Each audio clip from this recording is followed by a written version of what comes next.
Hey guys, quick disclaimer here for this video. There's all sorts of shit going on here. Firstly, I do want to apologize. My goddamn cat apparently decided she wanted to be a part of the podcast, so there's a few parts in here where you can hear her meow. I did my damnedest to get it out of the podcast, but it still pops up a few times, so I do apologize. We had a third host for today, and her name's Minnie, and she's my cat. She's annoying. I'm sorry.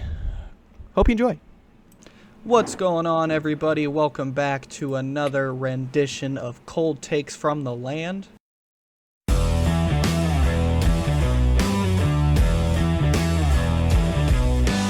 Cold takes from the land. We get the coldest takes from the hottest Cleveland sports fans. That was a little zesty, buddy. I need you to relax. Got to be zesty for Browns season, man. It's almost football time. I know, it's crazy. It feels like it was just yesterday we were two sad boys sitting in front of our mics talking about how we just got fucking shellacked by the Texans. But it is August. We just played our first preseason game. We had our little AirPods in, remember? Yeah, we were at work. Fucking couldn't watch the game, so we were hiding our AirPods, listening to the game, and giving each other looks every time we got shat on. And you know what? But we're back. It's August. We just played our first preseason game. Football's almost here, and we're going to talk about it. Cleveland Browns 2024 season preview. I'm ready to mother fluff and go. 17-0. We're winning the Super Bowl. I'll see you later. Yep. I concur. I agree. 17-0 Super Bowl win. Just kidding, guys. Just kidding. All right, buddy. But it has been not a super eventful offseason, but a good one, I would say, and we'll get into that in more detail. We made some acquisitions. We lost a few peeps. We did some stuff. We did some drafting, did some football things, and we're going to talk about it. We're going to talk about it, and the first thing I would like to go over is just our general performance in free agency, since that's typically the first thing that tends to happen. But before we get into player signings, I would like to point out we did have a few minor coaching changes. The biggest one of note being the firing of offensive coordinator Alex Van Pelt and the hiring of former Bills offensive coordinator Ken Dorsey to take over. And I am a fan of this personally. I'll get into why. How do you feel about it? I like the move as well. I think the addition of him definitely gives another voice in that room as far as calling plays and like different looks that the offense can do to try to really maximize what Deshaun Watson does and play to his strengths. Yeah, I agree. It's kind of for similar reason. I don't think Van Pelt necessarily was let go because he was doing a bad job. I just think him and Stefanski have very similar ideals and philosophy in terms of offense. And I think Ken Dorsey will bring a different dynamic, a different voice, like you said, and I think you're going to see that on the field in terms of scheme changes. I think he's going to help open up the pass game a lot, which will then open up, for guys like Deshaun Watson and some of the receivers we have and whatnot, and create a little bit more of some dynamicism in the offense, because there are times, as much as I love Stefanski, that the offense could get a little one-dimensional, a little predictable, and that would be the times where we'd stall and have issues. So I look forward to that. And a lot of people who criticize the move with Ken Dorsey because he got fired from Buffalo, I think a lot of his issues with Buffalo had to do with run game scheming, which Kevin Stefanski is a wizard at. He's one of the best in football at it, so I don't think that's a worry. I think Dorsey is going to be a big help with the pass game, and I'm excited for it. And a couple other smaller ones to note. New offensive line coach Andy Dickerson, as we lost our former offensive line coach because he went to go coach with his son in Tennessee. That's one thing that kind of sucks. Yeah, okay, because Bill Callahan was one of the best offensive line coaches for years and years in the NFL, and now he'll be in Tennessee, so it'll be Andy Dickerson. And also one that did surprise me a bit was new running backs coach. We brought in Deuce Staley as we fired our former running backs coach, who was a fan favorite guy. I don't know why his name's escaping me in this moment. Stump Mitchell. Yeah, Stump Mitchell. Yeah, you right. I don't know why I couldn't remember. But Stump was my boy. yeah, from what I know about Deuce Staley, he's a former NFL running back, which is always good to have, of course. And then he seems to be a very, according to stuff I've read, he's a very fiery coach. He relates to the players well, and I think guys like that are always good to have on the staff. So I'm hopeful that that'll go well. I don't think it'll be anything too crazy of a change. And then, that's the main things in terms of replacements on the coaching staff. The big one obviously being Ken Dorsey. So I think we're both pretty hopeful. Mm-hmm. Yeah, I like the acquisition of bringing in Vrabel as a consultant as well, because we didn't touch on that, but I like adding him just to the pile of voices along with Stefanski and the other guys that, again, this guy's had previous head coaching experience. He's done everything. He's a great defensive mind. So I think he can only help this team. Yeah, that was actually going to be my last point before we got into the offseason was Mike Vrabel. I think that was an absolute snipe by the organization. I don't know how. I understand the philosophy of going with an offensive guy as your head coach, to help a young quarterback. But Mike Vrabel was one of the better coaches in football, in my opinion. He's a great defensive mind, like you said. He has all that experience, playing for New England, being under Bill Belichick as a player, and then all his experience leading up to getting that job in Tennessee. So I think he might only be here for a season and then go get another coaching job somewhere else. But I think it's going to be a very useful season. I think him as a consultant will really help, especially on the defensive side. Give some more insight to Jim Schwartz on an already great defense. But with that, as we move into how we did this off season, I'm surprised because I did not realize how many unrestricted free agents we had going into last season. And a good chunk of them we did not retain. The notable ones I'll point out and get your thoughts on. So we were able to retain our punter, Corey Bojorquez, Michael Dunn, brought back Shelby Harris and Maurice Hurst, which I thought was pretty sweet. Brought back Rodney McLeod, which I like that as well. And brought back James Prochet, which is, whatever. He might not even make the roster. But the biggest one, I think, is we were able to bring back Zadarius Smith, which was probably our biggest. On a 2-year deal, right? Yeah, 2-year deal as well, which is huge, as he was a big contributor. Obviously, he was a little bit disappointing numbers-wise last year, but still a huge contributor on the other side of Myles Garrett last year. And I'm really happy that we were able to bring him back. So I think the main thing to point out is we brought back pretty much our entire defensive line of free agents aside from one.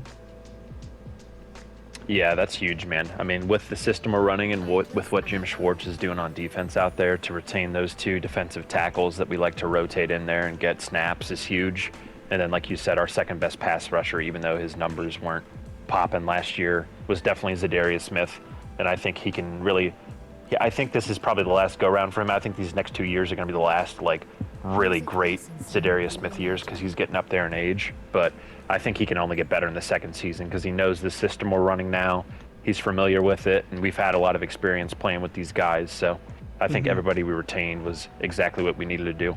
You know me, I'm big on the trenches on offense and defense. If you can get a stacked O and D line, which we have, I think you can do a lot of good stuff. Yeah, and that was something I was worried about because, as I said, a good majority of our defensive linemen on the interior were free agents. So I'm like, man, if we don't bring back any of these guys, it's going to be Dalvin Tomlinson and Siaka Ika. That's a lot of unknowns for sure. Yeah, but I'm glad we were able to bring those guys back. And then when we go into the guys we lost from previous years of note, there's a good bit, but I'll only point out the notable ones. Harrison Bryant went to the Raiders. We did lose. Jordan Elliott was the one defensive lineman we lost, which I'm okay with. I think he was probably the worst of the bunch of interior defensive linemen that were free agents, and we ended up replacing him anyway.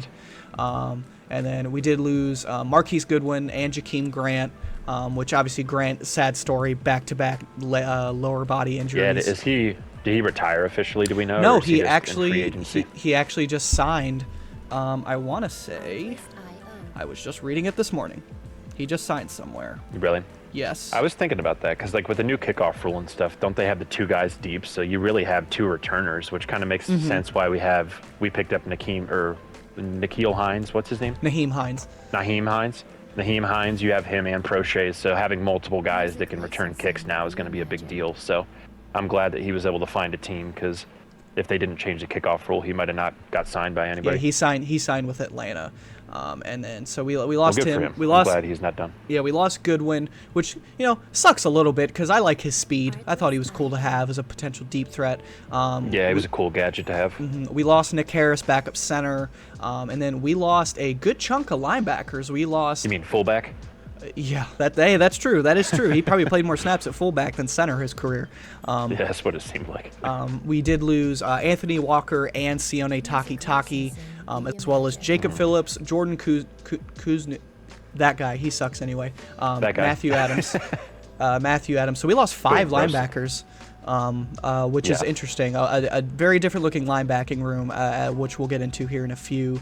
And then the biggest free agent loss, I would say, at least in terms of name, obviously the GOAT, PJ Walker. No, I'm just kidding. Both Kareem Hunt and Joe Flacco also did not sign back with the team, and those are probably the 2 biggest names in terms of our free agents.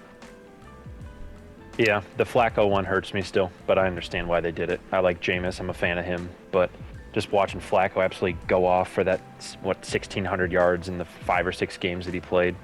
And Kareem Hunt, obviously, it always sucks. We touched on this in our last video about the Guardians with Carrasco, but it sucks seeing a household Cleveland Brown just get old and age right before your eyes. Yeah, it's nuts. His performance last year. He was still a touchdown machine, but he was very much a short down back where he was punching in touchdowns. He just was not sustainable as a number 1 option. Yeah, it was wild to see him kind of. I'm trying to find the word for it because just the best way I could put it is a couple years ago, people looked at him as wow, that's the best number 2 back you could have, and now he's still not signed anywhere. Oh, he was, yeah.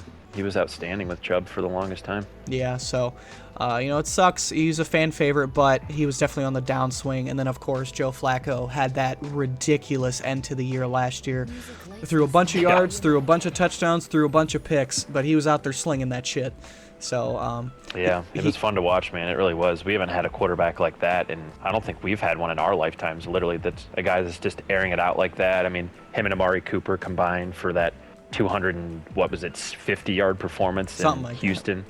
Yeah, I mean, it was insane. He was just. I mean, he had a couple throws too where it's just absolutely ridiculous. Where the commentators were like, "Oh my gosh!" I know the one where he hit Cooper on. I think it was a in route, threw it over the linebacker between the cornerback and the safety, and the announcer's just what a ridiculous throw. Some of the craziest things you've ever seen. That's the one nice thing about those old school natural passers of the football. No matter how old they get, they can still rip it. So that was definitely fun to end the year last year with that. Obviously, with all the horrendous injuries we went through, which I don't want to talk about. I don't want to bring bad juju on the team. Don't do that. Yeah, so it definitely sucks. Speaking of juju, you see he's a free agent? Yeah, talk about a fucking fall off, dude. Yeah, I know, no kidding. That dude had 110 receptions, 1,400 yards with the Steelers 5 years ago, and now he's out on a team. Yeah, Pittsburgh's a receiver factory, man. They seem to draft them and have 3-star receivers at any given time. Literally. But as we move off of our losses, let's talk about the guys we signed. Obviously, we signed a good bit of guys. I'll just run through them real quick. Yeah, I'll run through them real quick. I'll go over some of the smaller ones first. We brought in a bit of offensive line depth. Brought in 2 tackles, Jermaine Ifedi and Hakeem Adeniji. Just two guys to be depth at tackle. Cool. Jakeem Alfredo, you said? Yes, Jakeem Alfredo. Brought in Brian Allen, a veteran center from the Rams, who is currently injured, I believe. If I can remember correctly. We'll double check on that. But yeah, we brought him in, and then brought in a couple other depth guys that I won't really get on, a couple DBs. But the bigger ones, obviously, as we talked about, we brought in Jameis Winston as well as Tyler Huntley, which is interesting. So we brought in 2 quarterbacks. And Huntley cooked us at the only Browns game I've ever been to. Remember, he had that insane 30-yard run across the field, basically, making 10 guys miss? Yeah, back in 2020. 2021. Yeah, when... 2. Or, yeah, 2020. Was it? Yeah, it was 2021. Dang, Yeah. it's been 3 years. Yeah, when Lamar went down and Huntley came out and like kind of played better than Lamar, but so that's Almost interesting. led them to victory. Yeah, so that's definitely interesting. I think that's just the Browns precautionary trying to avoid what happened last year in that Deshaun went down and we had an absolute nothing burger at quarterback until we brought in Joe Flacco. Like I said, as previously mentioned. And then the Commanders wanted a fucking second-round pick for Jacoby Brissett. Yeah, literally. But I'm a big fan of the Jameis Winston signing. I think he's very similar to Joe Flacco, just younger. Big guy, big arm, can make some wild throws. Will also throw some throws that make you grow hemorrhoids on your ass. But, you know, that's just kind of what you get with him. And as a backup, I'm fine with it. And then obviously Tyler Huntley had a lot of experience in Baltimore as Lamar's backup. I think as a number 3 quarterback, he's great to have. Oh yeah, definitely a better option than DTR, I think, at this point. Yeah, and like I said, that brings DTR back down a peg. Now he's the 4th quarterback likely to be on the practice squad, which I think will help his development more because he won't have to see the field, hopefully, unless something goes really wrong. Yeah, but give him time to figure some stuff out. Yeah, a couple other signings to note. We brought in a couple running backs. Naheem Hines, again, more touted for his special teams ability. And then Deontay Foreman, a power back who played for the Bears last year. And again, I think that's another precautionary measure as obviously we are not sure if we will see Nick Chubb week 1. I'm willing to bet we don't, but you never know. But bringing him in as well as Hines, that gives you solid depth at running back, I think, for the first bit of the year if you don't have Chubb. Yeah, I really like the Hines move too. Looking like, again, touching on the new kickoff rule, I really like it having him and Prochet, 2 guys that are like solid return guys you can stick back there. So it'll be interesting, man. We might have a couple return touchdowns this season. We'll see. Yeah, we'll definitely see. Obviously, that new kickoff rule is very new, so we'll see how that develops. And the last couple signings I'll point out on the defensive side of the ball, probably the 2 main big ones, is we brought in another interior defensive lineman in Quentin Jefferson from the Jets, a pass rushing specialist who can just be another decent, guy. Isn't he? Yeah, I think he had like 7 sacks last year. He's another guy who could rotate. Oh yeah, that's right. I forgot about him. Yeah, he was actually pretty decent. He was like one of the steals we got in the offseason. Yeah, just a pure pass rushing specialist from that defensive line position. So another guy who can go wreak havoc on the quarterback. And then, of course, brought in linebacker Devin Bush Jr. from the Seahawks, a former Steeler who had a ton of potential and was super athletic that just never panned out quite as well. He's going to be kind of the Taki replacement. I think he's a little bit of a wild card just because he's still super athletic at the linebacker position and is definitely still like kind of a raw prospect in a way, even though he's been around a while. I feel like with this defense, I think Jim Schwartz can really use his athleticism to the best of ability. And you never know. He had a pretty good first preseason game. So as our 3rd main linebacker, he'll be interesting to see. And I almost forgot to bring up we brought in Jordan Hicks from the Vikings to be kind of the Anthony Walker replacement, just a vet, old school, thumping linebacker, which I always like to have one of those guys on the roster. He's been around a long time. But that is the main gist of our free agent signings. Not a whole lot to talk about on the trade front, aside from one big one, which was probably our biggest move of the offseason in terms of just player acquisition, and that is we made a little trade with the Broncos. We traded a 5th and 6th round selection for wide receiver Jerry Jeudy, and we then signed Jeudy to a 3-year, $58 million extension with $41 million guaranteed. I think, how do you feel about Jeudy? I like it. I mean, I think that's the biggest move of the offseason by far thus far. I mean, some of these other guys, with the amount of talent we have on both sides of the ball, you don't really have to go overhaul and try to sign a bunch of free agents. You can just pick a few positions like we did with linebacker, get some depth there, add some new guys, and then go out and make 1 or 2 little trades like we did with Jerry Jeudy and bring in a guy who could be a bona fide number 2 behind Amari Cooper for us.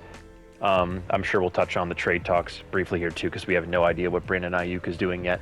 But I think a guy that can be a bona fide number 2, and then once Cooper does eventually either unfortunately leave the team, get dealt, or whatever happens, retires from the Cleveland Browns, he can become that number 1 guy and blossom alongside Cedric Tillman. Yeah, I'm hopeful. I think With how rough DPJ was last year, I think there is a big void of a true number 2 receiver, as I think Elijah Moore works much better just as a number 3. And now we bring in Judy, who, he's had some drop issues here and there, and he has a little bit of an attitude problem, but he's very talented. He's an excellent route runner. And I think bringing him on a team with a guy like Amari Cooper to help, coach him up a bit, I think he'll fit slide in real well as the number 2 receiver spot, and we'll only know with his production. So we'll see how that goes. Yeah. And one thing, it's a big move, man. I mean, we have all the weapons we could possibly want now. It's just we got to go out there and execute. Exactly. And one thing I did want to point out, I thought it'd be a little fun thing if me and you each picked our favorite off-season acquisition. Not including the draft, because the draft is kind of a separate thing, which I'll touch on very briefly after this. But if you had to pick one favorite acquisition from the offseason, what would it be? I would say, honestly, the last guy we were talking about. I mean, it's hard not to say Jerry Jeudy. Just a guy that can really come in. He's young. I mean, we signed him. I know people were freaking out for the amount we signed him for, but the amount some of these receivers are getting now is ridiculous. So I think it's a deal that'll age well. Yeah, I think so too. I think it's a deal that'll age very well. I think he'll fit right in alongside Amari Cooper, both guys being probably top 10 route runners in the league at this point. Another guy, I'll throw another name in there, and I keep touching on him, but I really like Hines a lot, man. I mean, coming from, you're the biggest Josh Cribbs fan I've ever met in my life, but coming from going through that and having one of the best returners ever to finally getting a guy like this, who I know after the whole scary situation in Buffalo with Damar Hamlin, he had that huge kickoff return touchdown. I mean, this guy's just electric when it comes to returning kicks. So having a guy that can bust off big runs and set us up in good field position for games is going to be huge, I think. Yeah, he's got 4 return touchdowns in his career. So I'm hopeful that he can, make some stuff happen as a returner, and even play a little bit of running back, because he is a guy who's shifty and he's good as a receiver. So could see out of him. You're pretty high on that signing, which is interesting. So. Yeah. I like him mainly for the special teams aspect, like I said, returning kicks. If Nick Chubb's healthy, God willing, he's going to be the every down starter for the most part. Yeah. Except when he gets tired. But I really like him in the special teams, especially with these new rules. I think he's going to be able to make a difference for us. Yeah. Hopefully do what Jakeem Grant was supposed to do before he tore his ACL twice. Yeah, that's an unfortunate story. But so your main pick was Jerry Jeudy, with a little bit of love to Nyheim Hines for your favorite offseason acquisition. I like those picks. I can't really disagree, but I'm gonna throw you a little curveball. My favorite offseason acquisition is actually going to be bringing in Mike Vrabel on the staff. Just because I think he's gonna contribute so well to the locker room. I think he's gonna be another voice on the defensive side of the ball he'll give Jim Schwartz some ideas. He'll add a little bit of differentiating opinions. I think all he's gonna do is contribute. And even though he's a defensive guy, he even on the offensive side of the ball, he'll go in. I'm sure he'll have plenty of conversations with Stefanski and Dorsey, and he'll pump up the players, and be just a big locker room help. And again, guys who are former players that become coaches seem to relate so well to players, and I think that's so useful to have on your staff. And I'm really happy we brought him in, and I think he's going to make a lot of difference that no one will really notice just because he's so behind the scenes. But I just wanted to give him some love, because I feel like he could be a guy who ends up getting forgotten until we're going into next season. They're like, oh yeah, Mike Vrabel got hired by fucking this team to be their head coach. Yeah. No, I agree, man. I actually thought about doing him as well, because I'm like, do I want to do a player or a personnel? But I'm like, I lean going Vrabel, but at the end of the day, I think Jerry Jeudy and them are going to make a big difference too. Listen, bud, I'm gonna need you to relax. On both sides. I'm gonna need you to calm down. You're saying you're gonna do Mike Vrabel. You said you're gonna touch on Nyheim Hines. Listen, you gotta relax, dude. It's a PG show. I ain't touching on nobody. All right. Calm down. We're not PG. I don't know who believes you. No Diddy. But oh God. So with that, a little fun segment there. I will briefly touch on the draft. Nothing super eventful. Our top 2 picks were the main ones. Obviously, we brought in defensive tackle Mike Hall from Ohio State. I really like him. He's a little bit undersized, but he's extremely athletic. at that position. He's a good pass rusher. He has a lot of potential to be a good run stopper. And again, just another guy that'll add to the rotation of defensive linemen. And he's got plenty of guys on that front four that are going to help coach him up. There's a little guy named Myles Garrett, if you haven't heard of him, who will definitely give him some pointers. And then also, I think a really underrated draft pick was the drafting of Zach Zinter, the guard out of Michigan. I think that's I think that's the Wyatt Teller replacement, personally. Just because Teller is on a huge contract still that's getting towards the end of it, and he's getting a little older, and he seems to be not aging as well as a guy like Bitonio does, whereas Bitonio is still one of the best guards in the league, whereas Teller can be very up and down. So I think Zinter will be an underrated acquisition. And then obviously we brought in Jamari Thrash, receiver from Louisville, just a guy who can, a little deep threat. Louisville. I think that's kind of your replacement for Marquise Goodwin. Obviously not nearly the speedster, but just another playmaker who can get open downfield and maybe make a few plays. See what he'll do. And then of course can't go without mentioning, brought in Nathaniel Watson, linebacker out of Mississippi State, Miles Harden, the DB from South Dakota, and then Jawan Briggs, another defensive lineman from Cincinnati. Obviously don't know a whole ton about those guys. We'll just have to see how that goes. But I tend to trust Andrew Berry's ability to draft towards that middle bottom part of the draft. So we'll see how that goes. And I think we touched on just about everything in terms of the offseason. Yeah, I think so, man. I mean, I'm never going to complain about drafting offensive or defensive linemen, and I think Hall and what's his name, Zintler? Zach Zinter. Zach Zinter, I think he's going to be a solid replacement as well for, like you said, Miles Teller or Wyatt Teller whenever he retires here or gets traded. Who knows what we do with him? There's a lot of stuff we could do with the offensive line depth that we have right now. Yeah, so it's definitely going to be interesting. And before we get into predictions and how we think the season's going to go, I think it's only fair we briefly touch on the Brandon Ayuk stuff. I think it's mostly towards the end of it. I think it's more likely that... Let's hope.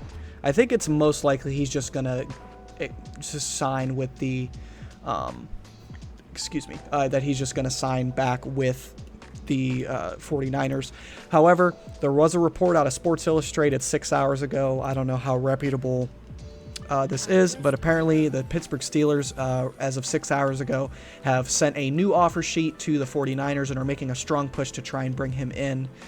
So, who knows? But God, I fucking hate Pittsburgh so much. I just hope he doesn't go to Pittsburgh.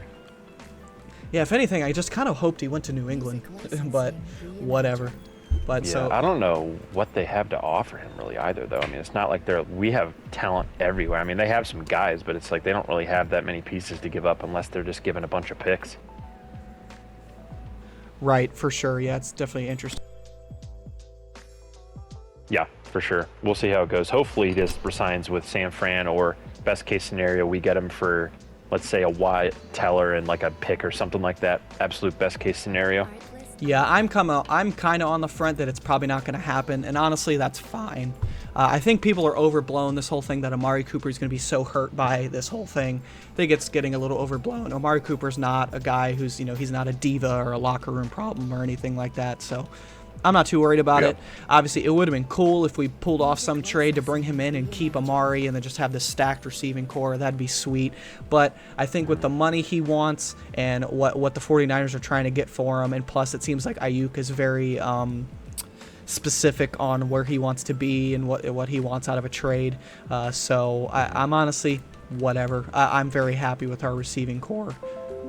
Yeah, me too. I like Amari. I don't think anybody wants to get rid of Amari. And with most things, when it comes to anything news related, whether it's NFL, Major League Baseball, or whatever you think you probably don't, because unless you hear it from Brandon Ayuk's mouth himself, I wouldn't believe anything. We always hear stuff where it's like, oh, so-and-so said this, he wants to go here, he wants to go there, and then you end up hearing the actual truth of what the guy said, and either none of the above was said or everything was taken drastically out of context. So we really have no idea where he wants to play, if he wants to stay in San Fran, or what's going to happen. So we just got to wait to see everything shake out, I think. Right. Yeah, I agree. And with that, I think it's good to move on and let's get into how we feel the season's going to go. And I think, honestly, you can boil this all down to a couple small things. I think is Is Deshaun Watson going to stay healthy? Deshaun Watson. And is Deshaun Watson going to be consistent? And how will Deshaun Watson look with the revamped version of this offense, which opens up the pass game?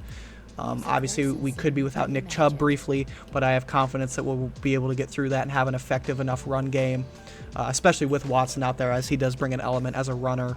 And once we get Chubb back, I'm thinking Chubb will be at the very worst 80% of himself, which is still a damn good running back. Not super worried about that. I think a lot of the pieces that we brought in will fit well, and in theory we stay healthy. I think this comes down to Deshaun Watson, and I really don't know what to expect, because based on our previous conversations, when you look at last year, I thought he was better last year than you seem to think he was. I think he had a couple rough outings. I think he had a couple pretty good outings, and right when I thought he was starting to get in the swing of things, he got injured and was out for the year. So we really don't know. We still You go ahead, sorry. No, you're good. We're going into year 3 of this, and we still have no fucking idea, which is very annoying. That's the big thing. We really just don't know. We just haven't seen enough of him. I mean, we've seen a couple good performances. We've seen some very bad ones. It's just we don't know what we're going to get. So this is really the make or break year for a guy that we broke the bank to pay for. Yeah. So, yeah, because it just comes down to that. Because you know what you're going to get defensively. You have great coaches on every side of the ball. We know what we're going to get in certain areas of the game, barring catastrophic injuries, knock on wood here. Yeah, but it really just boils down to number 4. Yeah, it's just weird because when you look at 2022, he played the last 6 games and was just clearly extremely rusty for the first few and was trying to get acclimated back to playing football. And then he had a couple nice, decent performances towards the end of the year, and obviously was a disappointing season in general that year.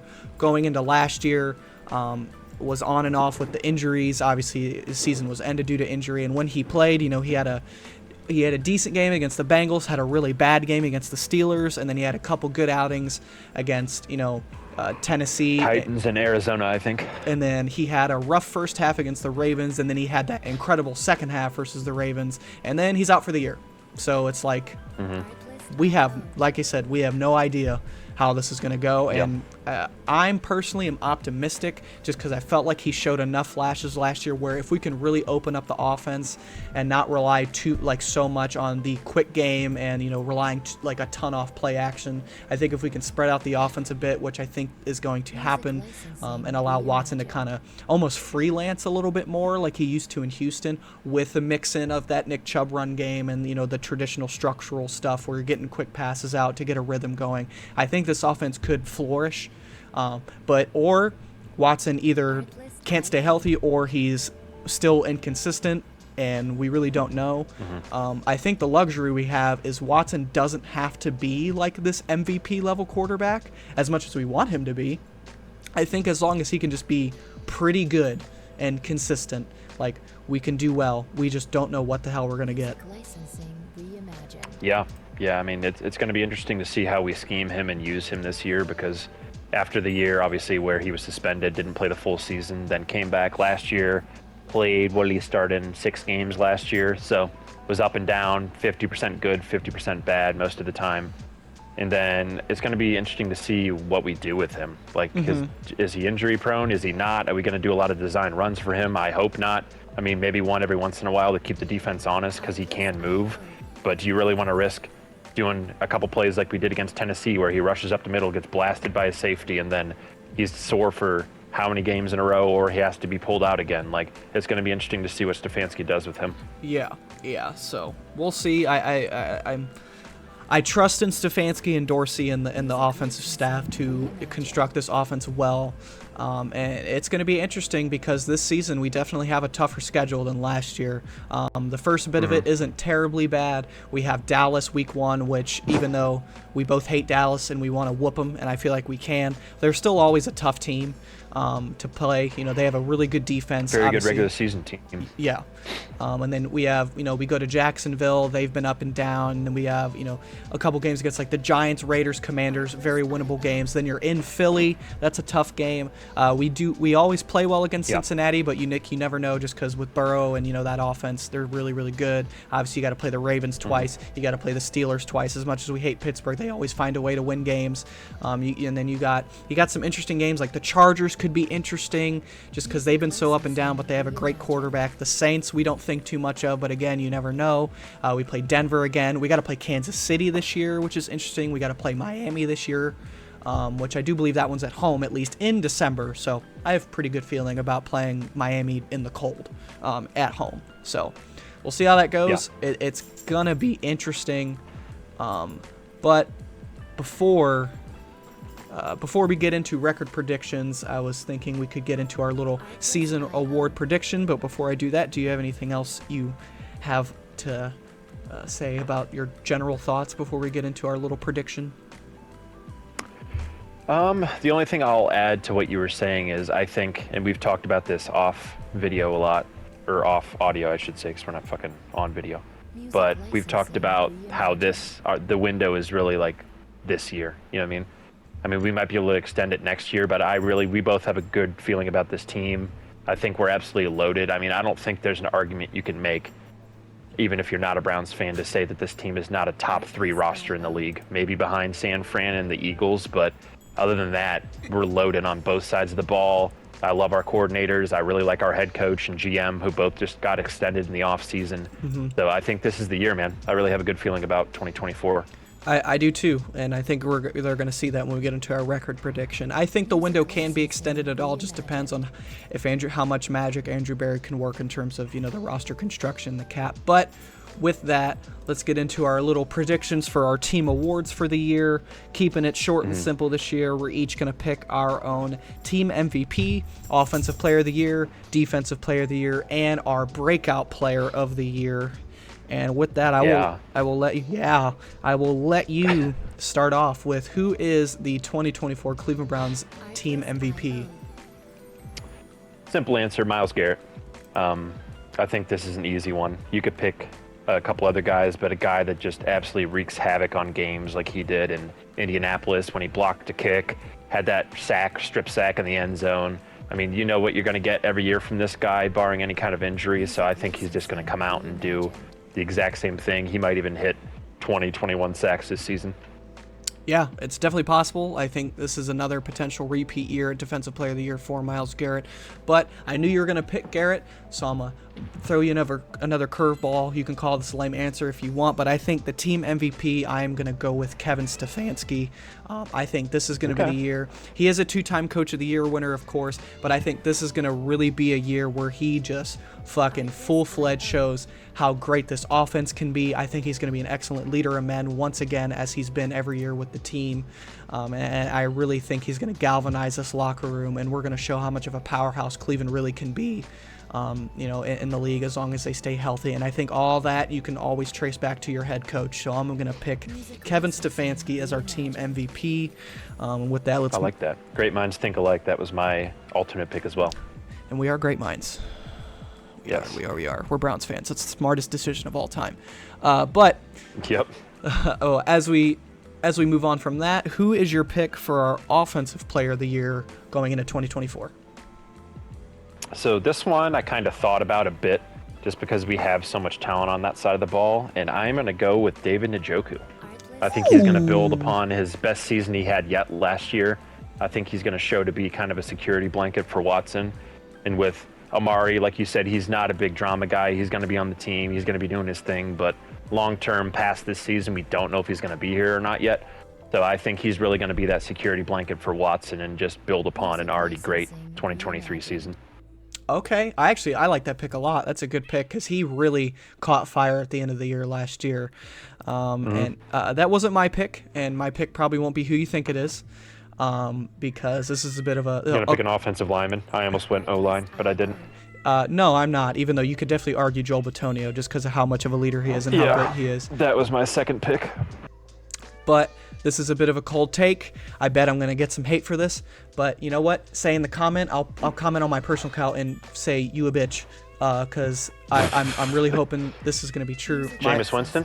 Yeah, no. Our 2024 Offensive Player of the Year, going guns a-blazing. Deshaun Watson is going to return to form and fucking light it up. And I think he will shock everyone. I could be really wrong. I hope I'm not. But I'm putting it out there. Deshaun Watson is going to be your 2024 Offensive Player of the Year. I think he's going to really put the team on his back. He's heard all the doubts. You know, he's heard all the doubters about the injuries and his play and his off-field issues, and he's going to go in there and fucking go balls to the wall. And I think he's going to have his best season since his MVP-like performance of 2020. I hope you're right, man. Because if you're right, then this team should be 13 wins. Yeah, I hope I'm right too, because if we go 5 weeks in and he's playing like ass, I'm going to have to go edit this video and be like, Amari Cooper is going to be Offensive Player of the Year. But no. Oh, yeah. Plus, if we're 5 weeks in and he's ass, we're absolutely cooked because the first 5 weeks are easily the easiest week of our schedule. Literally. But, little cold take there from your boy. And with that, let's get into... Interesting one. I thought you were going to go to Deshaun Watson. I had a feeling. Right.